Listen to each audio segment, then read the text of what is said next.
Hello बच्चों, आज हम लोग पढ़ते हैं पाठ इस जल प्रलय में, जो कि फणीश्वर नाथ रेणु द्वारा लिखा गया है, उसके प्रश्न उत्तर। तो प्रश्न उत्तर पढ़ने से पहले बच्चों उसके कुछ शब्द अर्थ देख लेते हैं। थोड़े से कठिन शब्द हैं जिसमें उनका अर्थ देखते हैं। परती, जैसा कि हमने पाठ में भी पढ़ा था, परती का अर्थ होता है वो जमीन जिसको कि जोता बोया ना जाता हो। विभीषिका, विभीषिका का अर्थ होता है भयंकरता। प्लावित मतलब पूरी तरह जल में डूब जाना। अनवरत मतलब लगातार, कंटिन्यूअस, अनवरत। अनर्गल, अनर्गल मतलब मनमानी या विचारहीन। अनगढ़, अनगढ़ मतलब बेडौल, जो कि किसी तरह से तराशा हुआ ना हो। अस्फुट, अस्फुट मतलब जो अस्पष्ट हो, बिल्कुल साफ साफ ना बोला गया हो। गैरिक, गैरिक का अर्थ होता है गेरुए रंग का। गेरुए मतलब जो हमारा तिरंगे में जो कलर है, गेरुआ कलर, वो रंग। आच्छादित मतलब ढका हुआ। उत्कर्ण, उत्कर्ण मतलब उत्सुक। आसन, जिसका अर्थ है पास में आया हुआ। धनुषकोडी एक जगह है रामेश्वरम में, जो कि अब निर्जन हो चुकी है, साइक्लोन में बर्बाद हो चुकी थी। बलवाही मतलब एक प्रकार का, बलवाही एक प्रकार का नृत्य होता है। प्रतिध्वनि जैसे कि गूंज। रोदन मतलब रोना। अवरोध मतलब रुकावट। कलरव मतलब शोर। लोप मतलब छिप जाना। शैने, शैने मतलब धीरे धीरे। और अनुनय मतलब होता है विनय करना, प्रार्थना करना। तो ये थे कुछ इसके कठिन शब्द। अभी इसके प्रश्नोत्तर देखते हैं जो आपके पाठ्य पुस्तक में दिए हैं। बाढ़ की खबर सुनकर लोग किस तरह की तैयारी करने लगे? तो अभी बाढ़ या कोई भी आपदा आती है तो लोग अपनी थोड़ी सी तैयारी पहले से करते हैं। कैसी तैयारी करी लोगों ने, इसके बारे में सुनते हैं। तो लोगों ने कैसी तैयारी करी? बाढ़ की खबर सुनकर लोग घरों में ईंधन, दिया सलाई, मोमबत्ती, आलू, सिगरेट, पीने के पानी, कंपोस्ट की गोलियां और पत्र पत्रिकाएं एकत्र करके रख लिए, जिससे बाढ़ के दिनों में उन्हें किसी भी चीज़ की तकलीफ ना हो। अभी जो रोजमर्रा की ज़रूरत की चीज़ें होती हैं वो लोगों ने इकट्ठी कर ली, जिससे कि उनको बाढ़ आ जाए और सब कुछ बंद हो जाए और यातायात बंद हो जाए, सब दुकानें बंद हो जाए, तो उनको जिन चीज़ों की ज़रूरत थी उन्होंने संभाल के रख लिया। वो ये सब थे। ये नाम आपको याद करने हो। कंपोस्ट एक तरह की नींद की दवा होती है, तो अपनी जिसको जैसी दवा की जरूरत थी वो सब उन्होंने अरेंज कर लिया। बाढ़ की सही जानकारी लेने के लिए, बाढ़ का रूप देखने के लिए लेखक क्यों उत्सुक था? अभी जब बाढ़ की जानकारी लेखक लिखना चाहता था तो वो बाढ़ को प्रत्यक्ष रूप से देखना चाहता था, वो बहुत उत्सुक था। तो वो क्यों उत्सुक था? लेखक बचपन से ही बाढ़ पीड़ित क्षेत्रों में सहायक कार्यकर्ता के रूप में कार्य करता रहा है। इसलिए जब उसने सुना कि पटना के राजभवन, मुख्यमंत्री निवास, राजेंद्र नगर आदि क्षेत्रों में बाढ़ का पानी आ गया, तो वह बाढ़ के इस विकराल रूप को देखने के लिए अत्यधिक उत्सुक हो उठा। अपनी इसी स्वभाव के कारण बाढ़ की सही स्थिति जानने के लिए लेखक अपनी आंखों से बाढ़ को देखना चाहता था। अभी उसके अंदर उत्सुकता का गुण था लेखक के, और वो लिखना चाहता था। तो अपनी इस उत्सुकता के कारण ही वो आगे बढ़ करके उसने आगे तक चले गए। ये लोग गोलघर तक चले गए कि जाके देख के आते पानी कहाँ तक आया। तो वो उत्सुक था। क्यों? क्योंकि वो उसके बारे में लिखना चाहता था और उसको देखना चाहता था। उसने कहानियाँ बहुत सुनी थी, उसने लोगों की मदद करी थी, लेकिन कभी प्रत्यक्ष उसको झेला नहीं था, कभी उसको भोगा नहीं था, इसलिए वो बहुत उत्सुक था। प्रश्न 3, सबकी जबान पर एक ही जिज्ञासा थी, पानी कहाँ तक आया? इस कथन से जनसमूह की कौन सी भावना व्यक्त होती है? अभी जब कुछ इस तरह का आपदा होती तो लोग सब परेशान भी होते हैं और चिंता में होते हैं कि कहाँ तक आया, अब क्या हुआ, अब क्या हुआ, अब क्या हुआ। आपने भी देखा होगा कि साइक्लोन हो, कोई बाढ़ आ जाए या कोई ऐसी आपदा होती तो हम बार बार टीवी पे न्यूज़ चैनल लगा लगा के देखिए अब क्या हुआ, अब क्या हुआ। सबकी जुबान पर एक ही जिज्ञासा थी कि पानी कहाँ तक आ गया है। इस कथन से ज्ञात होता है कि लोग बाढ़ की विभीषिका से बहुत ही दुखी थे। वे बाढ़ की स्थिति को जानना चाहते थे, जिससे यह अनुमान लग सके कि उनका क्षेत्र बाढ़ से कितना सुरक्षित है। क्या बाढ़ का पानी उनके क्षेत्र तक पहुंच सकता है या नहीं? अभी लोगों को क्यों जानना था? वो जानना चाहते थे कि बाढ़ कहाँ तक आ गई, क्या हम तो नहीं डूब जाएंगे बाढ़ में, हमारा क्षेत्र सुरक्षित है या नहीं। इसलिए वो बार बार जानने की कोशिश कर रहे थे कि बाढ़ का पानी कहाँ तक पहुंचा। सबको अपनी चिंता थी, सब अपने लिए बहुत परेशान थे। मृत्यु का तरल दूत किसे कहा गया और क्यों? अभी बच्चों ये प्रश्न बहुत इंपॉर्टेंट है कि मृत्यु का तरल दूत किसे कहा गया और क्यों कहा गया। मृत्यु का तरल दूत किसे कहा गया था? बाढ़ को कहा गया था। क्यों कहा गया था? तरल मतलब होता है गीला, लिक्विड फॉर्म, और मृत्यु यानी बाढ़ आ गई तो हम जिएंगे कि मरेंगे, हम बचेंगे कि नहीं, ये सबको डर था। तो उसको मृत्यु का दूत यानी मृत्यु का संदेश लेकर आने वाला वो गीला दूत। तो सबको अपने अंदर डुबोते हुए, तेजी से उफनते हुए बाढ़ के पानी को मृत्यु का तरल दूत कहा गया। यह बाढ़ का पानी जिस जिस क्षेत्र में पहुंच रहा था वहां अपनी गति और तेजी से सबको डुबोते हुए आगे बढ़ रहा था। अब बाढ़ का पानी आता जा रहा था और लोग और बस्ती और सारा घर परिवार जानवर सब उसमें डूबते चले जा रहे थे, और उसमें कितने लोग थे जो मर गए होंगे, जिनकी मृत्यु हो गई, इसलिए इसको मृत्यु का तरल दूत कहा। प्रश्न 5, आपदाओं से निपटने के लिए अपनी तरफ से कुछ सुझाव दीजिए। अब आपको अपनी तरफ से कुछ सुझाव देने हैं कि कोई आपदा आ जाए, कोई परेशानी आ जाए इतनी बड़ी, तो हम क्या कर सकते हैं, कैसे उससे बच सकते हैं। आपदाओं से निपटने के लिए हमें हमेशा सचेत और सजग रहना चाहिए। जैसे नदियों में गंदगी नहीं प्रवाहित करनी चाहिए, प्लास्टिक, पॉलिथीन आदि से निर्मित वस्तुओं को कम से कम उपयोग करना चाहिए, घरेलू कूड़े के कूड़ेदान में ही डालना चाहिए, प्राकृतिक वनस्पतियों, जीव जंतुओं को किसी तरह का नुकसान नहीं पहुंचाना चाहिए। अभी बच्चों, जो प्राकृतिक आपदा होती है उस पर हमारा नियंत्रण बहुत कम होता है। हम क्या कर सकते हैं, हम प्रकृति को बचा सकते हैं, उसको किसी तरह संभाल के रख सकते हैं, क्योंकि अगर कोई आपदा इस तरह की आ गई तो फिर उसको संभालना मुश्किल हो जाता है, उससे केवल जूझना ही हमारे हाथ में रह जाता है। तो हम अपनी इन आपदाओं से बचने के लिए हम क्या क्या कर सकते हैं कि नदी में पानी, गंदगी मत डालो, नदियों के को काटो मत जिससे कि नदियों में बाढ़ ना आने पाए, पेड़ मत काटो जिससे बाढ़ और बारिश, बहुत ज़्यादा बारिश हो, आपका पर्यावरण अच्छा रहे, गर्मी ना हो, भूकंप ना आए। जो पेड़ वगैरह काटे जा रहे हैं बच्चों, इससे भी भूकंप आते हैं, क्योंकि धरती जो है उसकी जड़ें, पेड़ों की जड़ें और जंगलों की जड़ें धरती को संभाल के रखती हैं। पर हम इतनी ज़्यादा हमने खुदाई कर दी, बड़ी बड़ी बिल्डिंग्स बना दी, तो बिल्डिंग ऐसे तो नहीं बनती, बिल्डिंग के लिए नीचे गहरी गड्ढे खोदे जाते हैं, तब हम कोई बिल्डिंग बनाते हैं। मेट्रो आती है, आपने देखा होगा, तो मेट्रो ऐसे नहीं आती, ज़मीन को अंदर तक हॉलो कर दिया जाता है। तो ये सब कुछ कारण है जिससे कि आजकल प्राकृतिक आपदाएं ज़्यादा आने लगी हैं। ग्लोबल वार्मिंग की वजह से ये साइक्लोन, तूफान, ये सब कुछ ज़्यादा आने, पहले भी आते थे लेकिन इतना नहीं था। तो हम इन सब चीज़ों को रोक सकते हैं, हम प्राकृतिक वनस्पतियों को, जीव जंतुओं को किसी तरह का नुकसान ना पहुँचाएँ, ये हमारे हाथ में है, इतना हम जरूर कर सकते हैं। और आपदाओं से निपटने के लिए हम और क्या कर सकते हैं, हमें हमेशा सजग और सचेत रहना होगा। अगर आप ऐसे किसी इलाके में रहते हैं जहाँ पर भूकंप आता है, तो आपको अपने घर 4-4 मंजिल के नहीं बनाने चाहिए। आपके घर में सबको पता होना चाहिए कि जिस समय भूकंप आ रहा है उस समय हमें क्या प्रिकॉशन लेने हैं। अगर आप तूफान के क्षेत्र में रहते हैं तो आपको पता होना चाहिए कि तूफान कभी भी आ सकता है, तो आप फटाफट जा कर के अपनी सब चीज़ें संभाल के रख लें। अगर आप बाढ़ वाले क्षेत्र में रहते हैं तो आपको अपने घर में उस तरह का आइटम रखने चाहिए, उस तरह की चीज़ें ज़रूर अवश्य रखनी चाहिए कि कभी बाढ़ आ गई तो हम क्या करेंगे। तो हमें सजग और सचेत हमेशा रहना चाहिए। प्रश्न 6, जब दानापुर डूब रहा था तो पटनिया बाबू लोग उलटकर देखने भी नहीं गए। अब बुझो, अभी ये भाषा बच्चों पटना की है। इस कथन के द्वारा लोगों की किस मानसिकता को चोट की गई है। अभी मनुष्य की ये मानसिकता कि हम सिर्फ अपना स्वार्थ देखते हैं, हम दुनिया के बारे में नहीं सोचते, इस पर चोट की गई है। जब दानापुर डूब रहा था तो पटनिया बाबू लोग उलट कर देखने भी नहीं गए। मतलब जब दानापुर डूब रहा था तब तो पटना वाले लोग नहीं गए। आज पटना में बाढ़ आई तो पटना वाले दौड़ दौड़ तक करके वहाँ राजेंद्र नगर और गोलघर तक जा रहे हैं। तो ये हमारी इस छोटी मानसिकता पर चोट की गई है। इस कथन के माध्यम से लेखक उन लोगों की मानसिकता को बताया है जिनको केवल अपनी ही चिंता रहती है, जो दूसरों के दुख कष्ट का परवाह नहीं करते। दानापुर जब बाढ़ में पानी में डूबता जा रहा था तो पटना के लोग उसे तमाशा समझकर देखने के लिए आने लगे। आज भी आपने देखा हो, कोई डूब रहा हो, कोई गिर रहा हो तो वीडियो बनाने वाले बहुत मिल जाएंगे, पर उसको उठाने वाला और उठा करके अस्पताल तक पहुंचाने वाले आपको गिने चुने लोग मिलेंगे। तो ये हमारी मानसिकता जो है खराब मानसिकता, छोटी मानसिकता है, संकीर्ण विचारधारा है जिसके ऊपर चोट करी है। लेखक ने कहा, खरीद बिक्री बंद हो चुकने पर भी पान की बिक्री अचानक क्यों बढ़ गई। अभी बाकी सब खरीदारी बंद हो गई थी, दुकानें बंद हो गई थी, लेकिन पान की दुकान चल रही थी और पान की बिक्री बढ़ गई थी। क्यों बढ़ गई थी? क्योंकि लोग वहाँ इकट्ठे हो रहे थे। आकर के लोगों को बातचीत करने के लिए, आपस में चर्चा करने के लिए कोई जगह चाहिए, तो सब लोग पान की दुकान पे किनारे नुक्कड़ पे खड़े हो गए। पान की दुकान खुली थी, वहीं सब इकट्ठे हो गए और फिर क्योंकि दुकान पे खड़े हैं तो पान भी खा रहे हैं।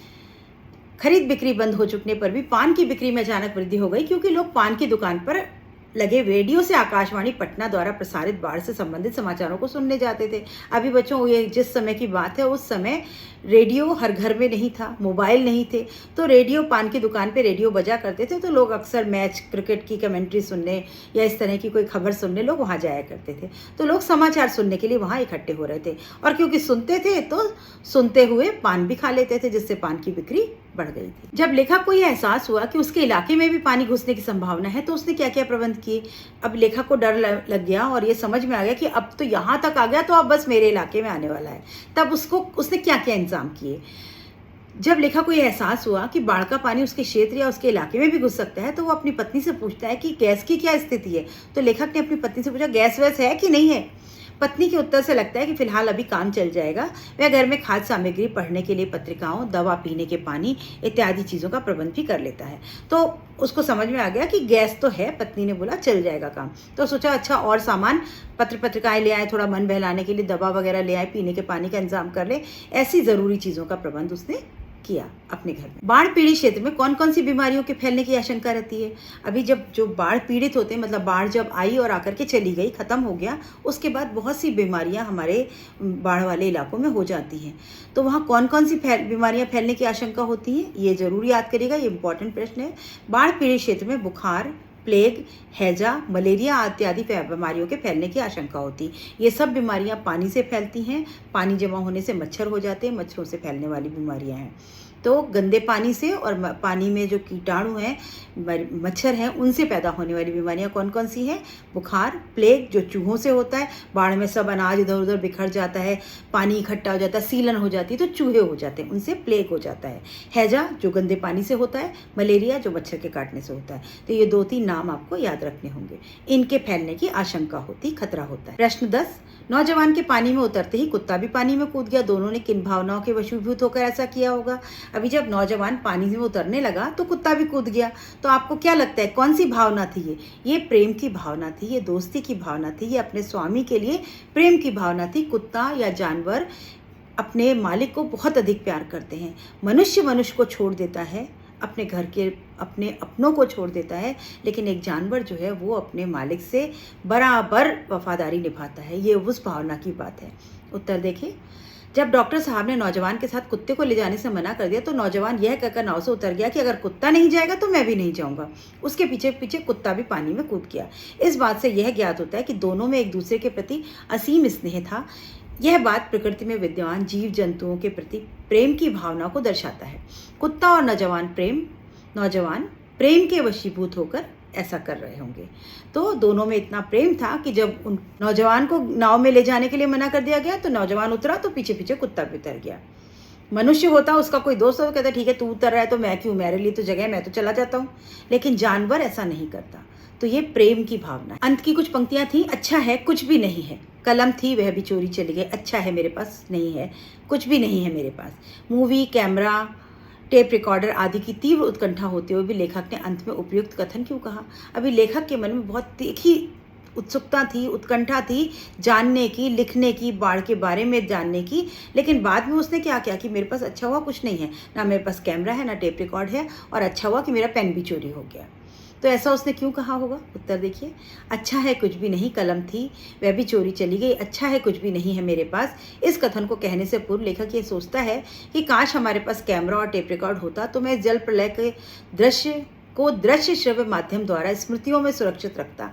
लेकिन जब वह साधारण बाढ़ को साक्षात जल प्रलय के रूप में बदलते देखता है तो यह सोचकर संतोष हो जाता है कि हमारे पास इस जल प्रलय में बहने के लिए कुछ भी नहीं है।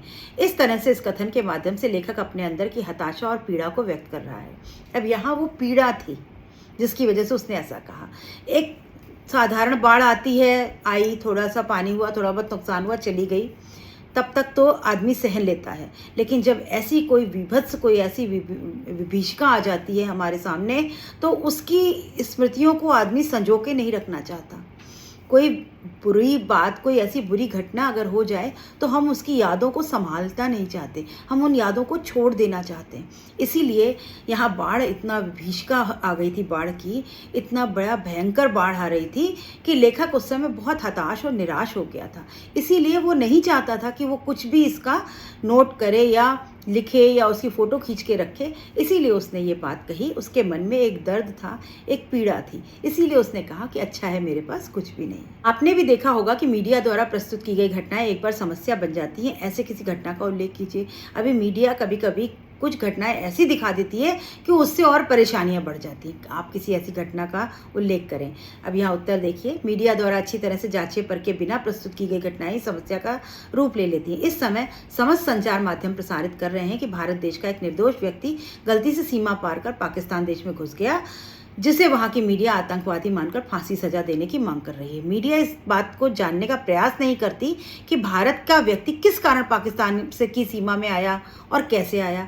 अभी मीडिया जो है आजकल बात को बहुत ज़्यादा बढ़ा चढ़ा करके बताती है, जिससे लोगों में आपस में समस्याएं पैदा हो जाती हैं। बच्चों, जो घटनाएं होती हैं आतंकवाद की या जो सांप्रदायिक झगड़े होते हैं, उसमें उसमें एक्चुअली इतना नहीं होता। अगर मीडिया ना हो तो इतनी बड़ी दुर्घटनाएं ना होने पाए, पर मीडिया किसी भी बात को इतना हाइप कर देती है कि अच्छे खासे लोग आपस में लड़ने झगड़ने लग जाते हैं। तो मीडिया अच्छा है, मीडिया हमें जानकारी देता है, हमें संदेश देता है, लेकिन मीडिया कभी कभी गलत बातों को बिना जान पड़ताल किए कुछ ऐसी खबरें फैला देता है कि उससे समस्याएं उत्पन्न हो जाती हैं। आप कोई भी उदाहरण देकर के यहाँ पर इस प्रश्न का उत्तर लिख सकते हैं। आपने देखी सुनी किसी आपदा का वर्णन कीजिए। अगर आपने अब कोई ऐसी आपदा देखी हो, सुनी हो, किसी को भोगा हो, तो उसका वर्णन कीजिए। अगर आपके दिमाग में ऐसा कुछ ना आए तो आप इस पाठ से जो बाढ़ का आपने दृश्य देखा उसके बारे में भी लिख सकते हैं कि मैंने इस जगह पर ऐसी कोई बाढ़ देखी थी। इस तरह से लिख करके आप अपने इस पाठ का वर्णन कर सकते हैं। उत्तर देख लेते हैं। मेरे द्वारा देखी सुनी आपदा कोरोना है, जो भारत देश के साथ साथ संपूर्ण देशों को भी अपनी चपेट में ले लिया। कोरोना वायरस से फैलने वाली बीमारी है। इस बीमारी की उत्पत्ति चीन से हुई। व्यक्ति एक दूसरे के संपर्क में आने से इस बीमारी की चपेट में आ जाता है। इस बीमारी से अब तक पूरे विश्व में लगभग 2 लाख लोगों की मृत्यु हो गई और करोड़ों लोग इस बीमारी से पीड़ित हैं। अभी एक कोरोना महामारी तो आप सबने देखी है, तो इस आपदा का आप आंखों देखा वर्णन आप अपने उत्तर में लिख सकते हैं। अभी कुछ एक्स्ट्रा क्वेश्चन देखते हैं बच्चों। इस जल प्रलय में पाठ का क्या संदेश? ये जो जल प्रलय में पाठ है, इसका क्या संदेश है? इस जल प्रलय में पाठ का संदेश यह है कि प्रत्येक व्यक्ति को पारस्परिक सहयोग की भावना से रहना चाहिए। खुद समस्याओं से उबरने के लिए के साथ साथ दूसरों को भी समस्याओं से उबारने का प्रयास करना चाहिए। मनुष्य के साथ साथ जीव जंतुओं से भी प्रेम करना चाहिए। अभी हमें ये पाठ क्या संदेश देता है कि अगर हम परेशानी में हैं तो अपने आप को तो बचाना ही है, साथ में हमारा पड़ोसी है, हमारे सामने कोई है, हमें उसे भी बचा लेना है। साथ साथ हमें जानवरों का भी ध्यान रखना है। हम मनुष्य जरूर है तो मनुष्यता को नहीं खोना है। हमें जीव जंतुओं से भी प्रेम करना है। आपस में भी भेदभाव सोचे बिना हमें सहृदय होना है और लोगों की मदद करनी है। यही इस पाठ का संदेश है। इस जल प्रलय में पाठ का उद्देश्य क्या है? जो संदेश था वही उद्देश्य है। उद्देश्य क्या है? जल प्रलय में पाठ का उद्देश्य लोगों को प्राकृतिक आपदाओं के प्रति सजग करना है। प्राकृतिक आपदाओं के आने के कारण का पता भी लगना है। अभी हमको इसका पाठ का एक और भी उद्देश्य है कि सजग करना, लोगों को सचेत करना कि अलर्ट रहो कि कोई भी आपदा आए तो आप क्या कर सकते हैं, उसके लिए आप क्या उपाय कर सकते हैं, उससे आप कैसे बच सकते हैं, और अगर आ ही जाए तो उससे आप कैसे बाहर निकल सकते हैं। ये सब इसी पाठ के उद्देश्य थे। इस जल प्रलय में पाठ में लेखक को बाढ़ से घिरने का पहली बार अनुभव कहाँ और कब हुआ? अभी ऐसे आपसे घटनाएं और नाम नहीं पूछे जाते, लेकिन आप कम से कम एक पहला जो घटना थी वो याद कर लें। इस जल प्रलय में पाठ के लेखक को बाढ़ से घिरने का पहली बार अनुभव पटना में सन 1967 में या 1967 में हुआ था, क्योंकि उस समय वहाँ 18 घंटे लगातार बारिश हुई थी। वैसे उसने बहुत सारी जगहों पर वो गया, लोगों की मदद करी, लेकिन प्रत्यक्ष जो उसने झेला वो पटना में 1967 में जब बाढ़ आई थी, तब उसने वहाँ 18 घंटे लगातार बारिश हुई और बाढ़ आ गई थी। तो ये उस समय की घटना का वर्णन है। तो आप ये डेट और जगह का नाम याद रखेंगे। इस जल प्रलय में पाठ में लेखक का गाँव किस क्षेत्र में था? इसमें उसका गांव बिहार राज्य के एक ऐसे क्षेत्र में था जहां प्रतिवर्ष पश्चिम, पूर्व और दक्षिण की कोसी, महानंदा, गंगा की बाढ़ से पीड़ित प्राणियों के समूह सावन भादों में आकर वहां शरण लेते थे। ये ऐसी जगह पर रहते थे जहां जमीन पड़ती थी, जहां बाढ़ नहीं आती थी, और बाढ़ पीड़ित लोग इनके क्षेत्र में आकर के शरण लेते थे। तो ये लोगों की मदद किया करते। इस जल प्रलय में पाठ में लेखक का जन्म किस क्षेत्र में हुआ था? इसमें उनका जन्म एक पर्ती क्षेत्र में हुआ था। ये आपको कुछ चीजें याद रखने वाली हैं। जल प्रलय में पाठ के क्या लेखक को तैरना जानता था? नहीं, उसको तैरना नहीं आता था, क्योंकि वो पर्ती क्षेत्र में पैदा हुआ था।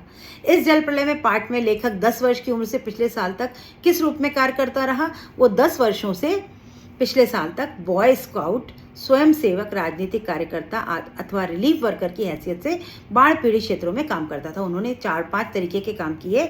वो स्काउट थे, स्काउट में बच्चे स्काउट गाइड की दीक्षा लेते हैं और बच्चे लोगों की हेल्प करते हैं। स्वयं सेवक, सेल्फ अपने आप को वॉलंटियर करने वाले। राजनीतिक कार्यकर्ता, किसी पॉलिटिकल पार्टी में भी वो इन्वॉल्व रहे होंगे। रिलीफ वर्क मतलब जो किसी की मदद करने वाले जो समूह होते हैं उसमें वो काम करते थे और लोगों की बाढ़ पीड़ितों की मदद करते थे। इस जल प्रलय पाठ में लेखक ने किन रिपोर्टाजों का नाम लिया है? जल प्रलय पाठ में लेखक ने जयगंगा, डायन कोसी, हड्डियों का पुल रिपोर्टाज का नाम लिया है। अगर आप याद कर सकें तो ये तीनों नाम अवश्य याद कर लें। जयगंगा, डायन कोसी, हड्डियों का पुल, ये उनके 3 रिपोर्टाज थे जो कि प्रकाशित हुए थे। इस पाठ में लेखक किन क्षेत्रों की बाढ़ विभीषिका का वर्णन कर चुका है? अब उसने कौन कौन सी बाढ़ों का वर्णन किया इसमें?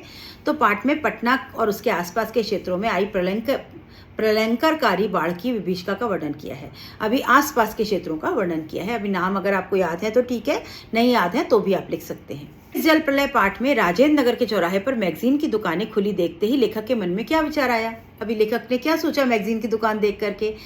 पाठ में जब लेखक राजेंद्र नगर चौराहे से गुजरा तो मैगजीन की दुकान खुली थी। लेखक ने सोचा कि एक सप्ताह की साहित्यिक पुस्तकें एक साथ खरीद लें। लेखक ने क्या सोचा कि एक सप्ताह के लिए मैं कुछ साहित्यिक पुस्तकें खरीद लूं, क्योंकि पता नहीं पानी आ गया तो बाहर नहीं निकल पाऊंगा, और मन लगाने को, क्योंकि वो लेखक था, पढ़ने लिखने में शौक था, तो उसने सोचा तब तक मैं इनसे काम चला लूंगा।